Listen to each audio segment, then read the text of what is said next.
este es nuestro primer debate de este año. Nosotros como Facultad de Educación semanalmente hacemos coloquio en que debatimos y discutimos sobre distintos temas sobre educación, y este año hemos decidido que uno de esos coloquios al mes los abrimos al público para discutirlo entre académicos de otra facultad como también estudiantes. Este año hemos querido partir con el tema de carrera docente. De hecho, en marzo de este año empezamos el año escolar con el nuevo proyecto de ley que propone una nueva forma de regular la carrera docente, y por ello nos hemos juntado para discutir este tema que ha sido polémico de hace muchos años. El estatuto docente ha sido un clásico tema que sale de cuestionamiento. Los bonos por antigüedad, si que debería pesar más, antigüedad o evaluación docente, etcétera. ¿Cuál es el rol del director? ¿Se debería hacer una evaluación nacional? ¿O cuál es el rol del director en esta evaluación de los docentes, etcétera? Por lo tanto, los invitamos a escuchar a las dos panelistas que me han invitado hoy día. Claudia Peirano, ella es directora del grupo educativo y además es investigadora del Centro Microdatos de la Universidad de Chile. Marisol Latorre es directora de posgrado aquí de la universidad y académica de la Facultad de Educación. En respecto, el proyecto de ley es un documento que tiene más o menos unas 40 páginas que parte de un diagnóstico que define de esta manera: evidencia nacional y evidencia internacional. Respecto a la evidencia nacional, se rescatan elementos como el puntaje PSU que ingresan los estudiantes de pedagogía a las carreras de formación de profesores, que se ubican en el 50% inferior de los puntajes, que subsisten los problemas de formación inicial. Un ejemplo, un dato de eso es Inicia, donde los estudiantes recién egresados, los profesores recién formados, perdón, responden alrededor del 68% de preguntas incorrectas, donde hay una estructura salarial actual que es poco atractiva, que hacen de la profesión docente un espacio poco interesante para atraer y retener a los profesionales con más talento y con más capacidad, que hoy día en esa estructura salarial pesa mucho más los años de experiencia, alrededor de un 30% del salario total, que el desempeño, que pesa alrededor de un 7% en el marco de las remuneraciones. Finalmente, que hoy día los profesores sabemos que no cuentan con tiempo suficiente para preparar sus clases y que los directores no tienen suficientes atribuciones para poder ejercer la gestión a nivel de sus escuelas y liderar cambios pedagógicos. Luego, a nivel de la evidencia internacional, si bien a nivel de evidencia nacional hay un déficit generalizado, los datos con que se presenta y se arma esta evidencia nacional son más o menos conocidos y compartidos por todos. En el caso de la evidencia internacional, en cambio, se toman dos elementos clave. El primero de ellos es reconocer que profesores y directores son factores claves de los procesos de cambio para el logro de calidad en la educación a nivel intraescuela, y luego que los mejores sistemas educativos o que han logrado incrementar de manera importante la calidad se caracterizan por haber realizado acciones como las que ahí aparecen: alta selección, una formación inicial rigurosa, remuneraciones atractivas para los profesionales en ejercicio y directores con autonomía para poder decidir cómo gestionar su escuela. A partir de ese planteamiento, entonces, se formulan los objetivos del proyecto, que son tres: atraer a los mejores, retener a los buenos y proporcionar más autonomía a los directores para en el fondo, va a fomentar el desempeño. La hipótesis que está detrás es avanzar en la descentralización de la evaluación por desempeños y el fortalecimiento de la gestión de directores. Respecto de, ahora la estructura es los objetivos y las acciones que se proponen para cumplir esos objetivos. Respecto de la atracción de mejores estudiantes a las carreras de pedagogía, lo primero es plantear que se plantean nuevas exigencias. Hay un aumento en los requisitos de ingreso a la docencia y la instalación de un examen de habilitación que viene a sumarse a otras iniciativas ya existentes como becas y convenios de desempeño. Hay una obligatoriedad, se instala el examen inicial de pedagogía para ingresar a la docencia en el sector municipal y en el sector subvencionado, algo que ha sido hasta ahora de una manera un poco voluntaria, obligatoria, ya se instala como condición de ingreso, y luego se va a exigir para ingresar a hacer clases en estos sistemas haber rendido la PSU, haber realizado estudios en una carrera acreditada y haber aprobado con porcentaje mínimo obligatorio este examen de ingreso a la docencia. Por lo tanto, aquí las barreras no las barreras de entrada a la carrera, a estudiar la pedagogía, sino las barreras de ingreso al sistema son sustantivamente modificadas. Luego, para atraer a los mejores a la pedagogía también se intenta formular se apuesta por formular una carrera profesional que sea más efectiva. Y eso significa generar mejores condiciones para el desempeño. Reclutamiento vía concursos públicos, fallados por una comisión donde está el director de la escuela que requiere al nuevo profesor, el jefe de UTP y otro profesor de alguna otra escuela de la comuna. Aumento de las horas de preparación de clases de 25 a 30%, que es interesante, son 2 horas a la semana para quienes tienen 44 horas de contrato, pero solo el 25% de los profesores del sistema tienen 44 horas de contrato y la mayoría de quienes tienen esa jornada son directivos. La mayoría, en cambio, se ubica en un segmento alrededor de los 30 o 40 horas, donde esta disminución del 5% de horas lectivas frente a cursos significa 1 hora, 1 hora 20 y no más que eso.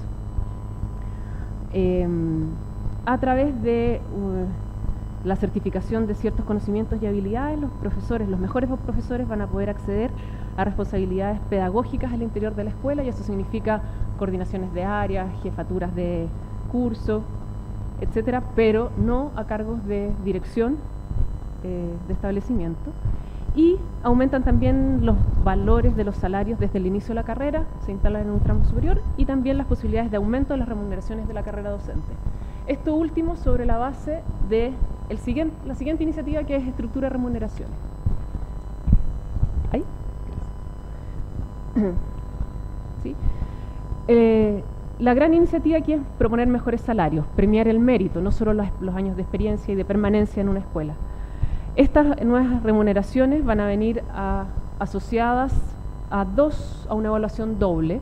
Por un lado, a la certificación de conocimientos y habilidades y a la evaluación de desempeños anual en el colegio. La evaluación de desempeños va a ir asociada a bonos que van a entregar los directores en el marco de los colegios. Para quienes trabajen en zonas difíciles, se amplía la categoría como zonas difíciles a zonas extremas, zonas vulnerables y otras. También van a tener un bono adicional por desempeño en estos contextos. Una mención importante la merece la definición, la caracterización de este nuevo sistema de evaluación, que es un sistema mixto, donde se articula lo descentralizado y lo centralizado. Lo centralizado viene provisto desde el Ministerio de Educación y consiste en la certificación de competencias y habilidades cada 4 años para los profesores en ejercicio. Se inicia, por lo tanto, con la prueba de inicia, y luego cada 4 años hay que revalidar esos conocimientos y habilidades. Se definen 4 categorías de profesores, de acuerdo cada una asociada a un perfil salarial distinto: inicial, preparado, avanzado y experto, tal como ahí aparece. En complementariedad hay una evaluación descentralizada que es realizada desde la dirección del colegio, con soporte del sostenedor, que tiene como objeto evaluar el desempeño del profesor en el aula.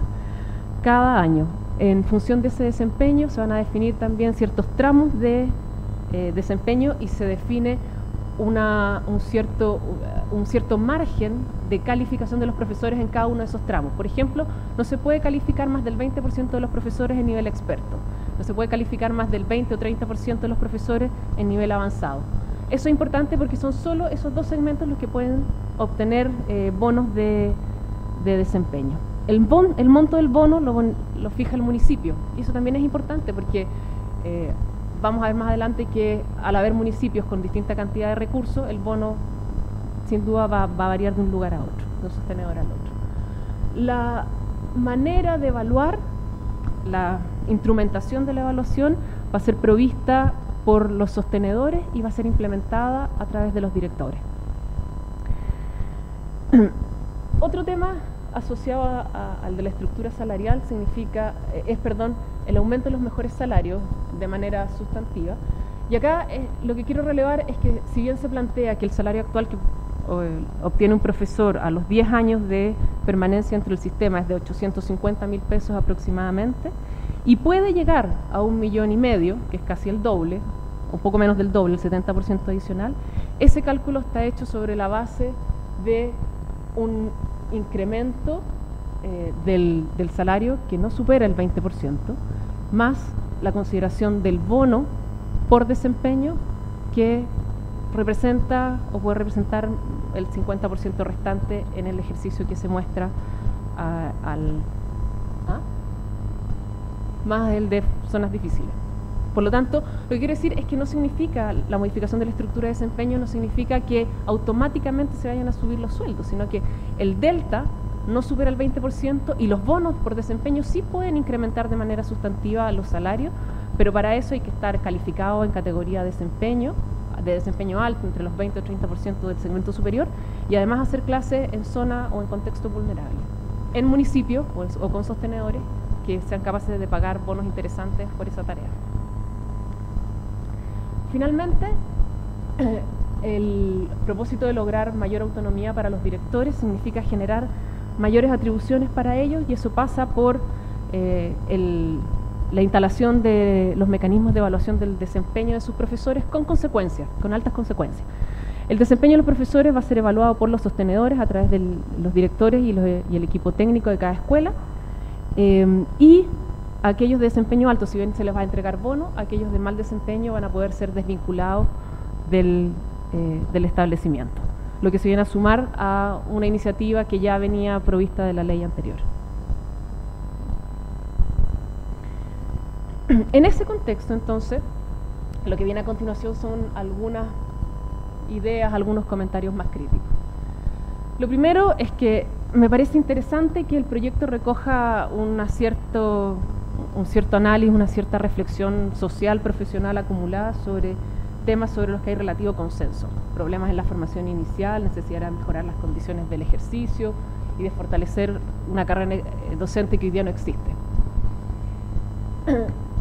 También es interesante ver que la apuesta que hace este proyecto tiene que ver con intervenir factores intraescuelas y por lo tanto apostar a que la calidad se juega adentro de las escuelas, más que a nivel de sistema y mucho menos a nivel de sistema social. Se instala el incentivo económico como motor de la mejora.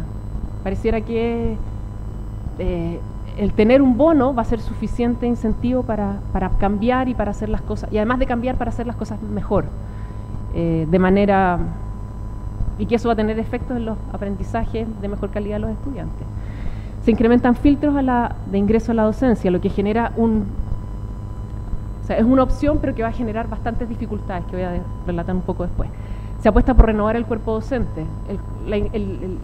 En un sistema escolar que va decreciendo en matrícula, donde la renovación del cuerpo docente es más bien marginal, significa por lo tanto un proceso de cambio a bastante largo tiempo.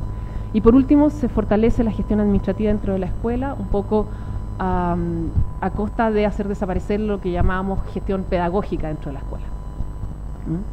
Me parece que entre los aportes de esta ley está la posibilidad de fortalecer efectivamente o de proponer una carrera docente y sobre eso entrar a discutir.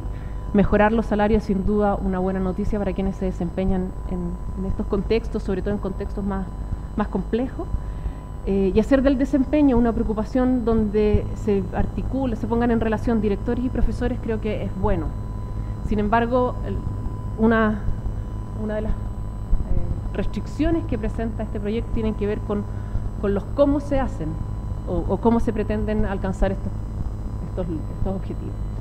Una primera limitación tiene que ver, a mi juicio, con las hipótesis que están detrás del proyecto y que aparecen reseñadas aquí. La primera es que el desempeño se entiende como una práctica individual, el desempeño docente, estratégica y de racionalidad costo-beneficio, donde en el fondo cada uno ve por su carrera y por su proyecto individual, personal, y lucha por obtener mejores retribuciones respecto a su trabajo, donde no hay espacio ni legitimidad para lo que llamamos aporte voluntario, emocionalidad, proyecto compartido, proyecto colectivo. Algo que de alguna manera no solo la experiencia, sino también la literatura ha relevado como un componente importante en el logro de calidad. Lo segundo es que el problema de la calidad parece que se reduce al problema de la escuela municipal, que es donde están dirigidas todas estas iniciativas. Y en el caso de las escuelas subvencionadas, solo a el ingreso de buenos profesores o profesores certificados en esas escuelas. El tercer supuesto es que la calidad se resuelve incorporando mejores recursos y incrementando incentivos. Lo cuarto es que los cambios necesarios en educación son posibles a través de la instalación de un nuevo paradigma, que yo creo que que resume las ideas anteriores, que en el fondo es hacer intervención de carácter estructural, descentralizada y en función de lograr resultados en corto tiempo. Por último, me parece que uno de los supuestos es que no hay una inclusión de los actores, que la inclusión de los actores individuales no es necesaria, no es condición para el cambio, sino que su participación pasa a ser la de los destinatarios o un poco objetos de las modificaciones propuestas. Respecto a los desempeños docentes, no hay una definición clara en el proyecto acerca de qué son los desempeños docentes. ¿Son los resultados de los alumnos en CIMSE? ¿Son los resultados en otro tipo de pruebas? ¿Son el cumplimiento de ciertas conductas por parte del profesor? Y por lo tanto tampoco se puede derivar qué es un buen o mal desempeño. Tampoco se plantea nada respecto de cómo se logra ese buen desempeño. Claramente la noción de aprendizaje profesional está ausente de esta discusión o entre los argumentos que aquí se presentan. Se instala la idea de que el desempeño son conductas individuales, racionales y que se pueden modelar mediante la evaluación, un poco la presión y la zanahoria, mediante la evaluación, la competencia y los reconocimientos monetarios. El sistema de evaluación, este sistema mixto central descentralizado, creo que tampoco se explicita con qué criterios se va a evaluar los desempeños de los profesores, porque se definen 4 niveles, podrían ser 3, podrían ser 5, podría evaluarse en función de estándares o en función de competencias. No es algo que se clarifique por el momento.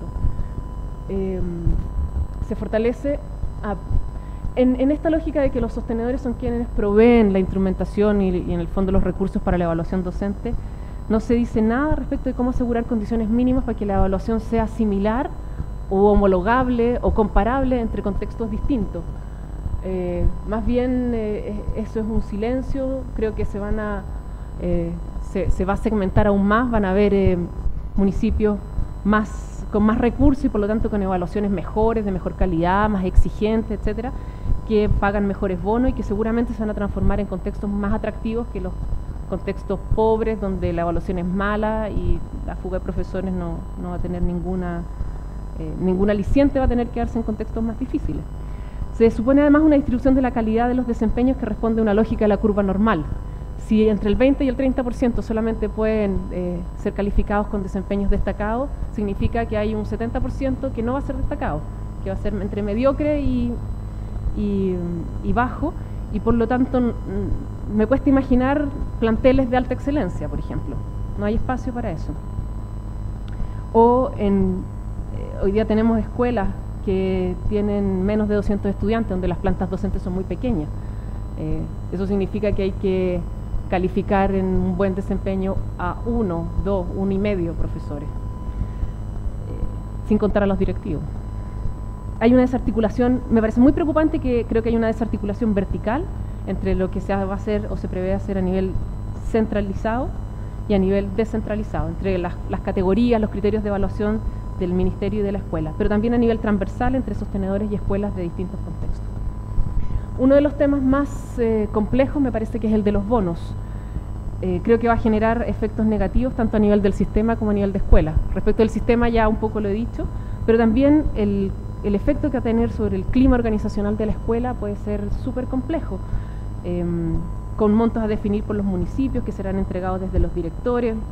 Se van a fortalecer la competencia, exacerbada quizá o no, entre profesores, atentando claramente contra el proyecto colectivo, compartido, contra la solidaridad, el traspaso y el compartir recursos.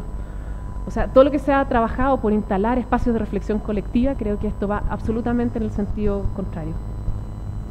No estoy diciendo que existan esos espacios, estoy diciendo que se ha trabajado porque se instalen y todo indica que se podría avanzar en ese sentido también.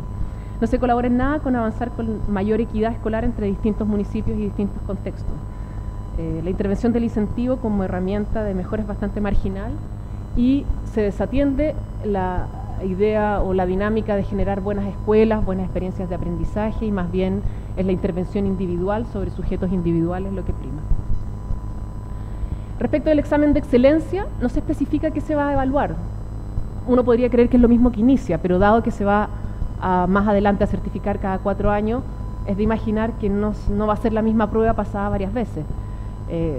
Pero tampoco se dice cuál es la diferencia entre el primero y los siguientes instancias. No hay evidencia, y esto es muy importante, concluyente aún, que diga que este tipo de examen asegura o permite predecir que quien aprueba y aprueba con buenos resultados va a tener una buena trayectoria o va a ser mejor profesor que otro, o sus estudiantes van a aprender más que los estudiantes de un profesor que no aprobó. ¿Qué pasará con quienes no aprueben el examen?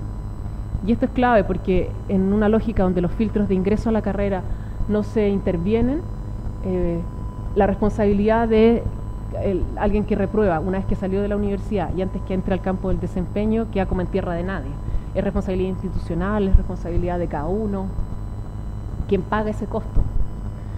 En un contexto donde la acreditación es como el criterio de carrera, un mecanismo que está bastante cuestionado también. Respecto a la formación de profesores, no se dice nada sobre la formación inicial de profesores ni sobre la mejora de la formación inicial. Pareciera ser que en ese contexto va a ser como por añadidura el mejoramiento o los cambios en la formación inicial como mecanismo, como efecto indirecto del examen de habilitación o de los criterios de evaluación del desempeño, etcétera. Se van a mandar señales en ese sentido a la evaluación docente. ¿Qué pasaría si hubiese insuficiente oferta de profesores nuevos que incorporar al sistema? O sea, que los requerimientos sean más y que los que aprueben, por ejemplo, los que salgan sean suficientes de las carreras, pero los que aprueben el examen sean menos que los que el sistema requiere. O si por el contrario hubiese una enorme oferta de profesores disponibles para ingresar en un sistema que no tiene cabida para todos. Pareciera que el gran problema de la formación inicial son sus estudiantes. Y aquí hay dos elementos. Uno es que no hay evidencia todavía sobre cuál ha sido el impacto de las estrategias que ya están instaladas, beca vocación de profesor, etcétera. Y no sabemos, por lo tanto, cómo es el desempeño de esos estudiantes. Nada se dice sobre las posibilidades de articular el desempeño en la formación inicial con el desempeño posterior en los contextos profesionales. Y me parece que en ese contexto, una hipótesis o una pregunta, un supuesto que ha estado circulando en los últimos tiempos en el área es que la cuna parece que es todo y la formación inicial es nada. Más allá de la institución, más allá del programa, más allá de las características que pueda tener un programa. Las tareas pendientes. Mayor especificación de todo lo que tiene que ver con incorporación de nuevas generaciones al sistema. ¿Cómo se ha pensado la posibilidad de dialogar entre lo individual y lo colectivo en el marco de una tarea que como tarea humana se hace con otros y se construye con otros? La formación continua me parece que está absolutamente omitida de esta formulación, que es necesario incorporar todos los contextos donde hay inversión pública, no solo la escuela municipal, y también los profesores que trabajan en esos contextos. Aquí no se dice nada sobre educadoras de párvulos, sobre contextos de educación técnico-profesional o colegios polivalentes. Y sin duda las relaciones entre formación inicial y desempeño, que podría ser un nodo estratégico de trabajar en los años siguientes, no es retomado. Por último, quisiera decir que estos comentarios de alguna manera tienen que ver con un posicionamiento que habla también de otra mirada sobre estos temas, de un paradigma que es distinto. Existe investigación que es distinta, que retoma la evidencia que aquí se plantea, pero que sostiene que es posible mejorar la educación, pero que es una tarea compleja, que es difícil, que lo que funciona en un lugar no se asegura que funcione para otros y que por lo tanto las palancas de cambio y la intervención solo en los salarios de los profesionales no aseguran mejores sustantivas. Algunos de los sistemas más exitosos además tomaron bastante más tiempo en lograr cambios importantes, pero además de hacer reformas al interior del sistema y al interior de las escuelas, hicieron reformas a nivel del sistema social, que van en un sentido de mayor equidad y mayor justicia social.